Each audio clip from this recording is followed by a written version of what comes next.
Saying this show is free speech, it was equated by some people to be this was like a Nazi rally. Like, they honestly, the people who shut this show down, in their mind think they are defeating Nazis, like, which is insane.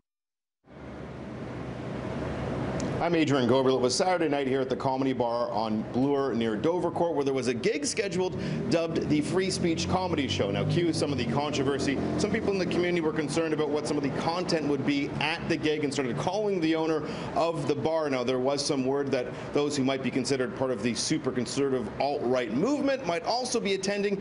One person who was also concerned even called it a fascist-friendly event. And then someone actually jammed up and broke the lock of the comedy club. The owner here canceled the show, and that left the comedian who scheduled the whole night completely shocked. They broke the locks of like a comedy club. Like, they literally damaged the lock so that nobody could enter a comedy club. Like, they literally lumped us in just like regular like Jewish comedians with white supremacists. We have become the same to them. Comedian Danny Polishchuk, the son of Russian Jewish parents, says the show wasn't going to have any racial undertones. He admits he was testing the waters when he called his upcoming gig the Free Speech Comedy Show. The poster for his event was a spin-off of one used by those protesting a controversial free speech rally, which was recently canceled at Ryerson University. The event in question was ill-timed and played on some vulnerabilities in the community.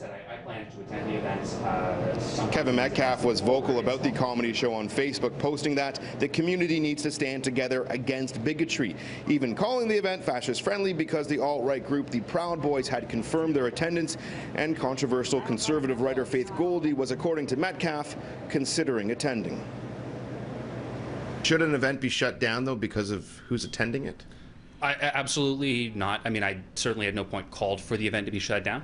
I do want to make that explicitly clear. This was never about shutting the event down. This was about profiling the community's concerns, giving a voice to folks who may want to speak out and didn't know that this was happening. I'm not like a racist comedian, because you would just never last. Like, there were 20 comedy shows in Toronto on Saturday night.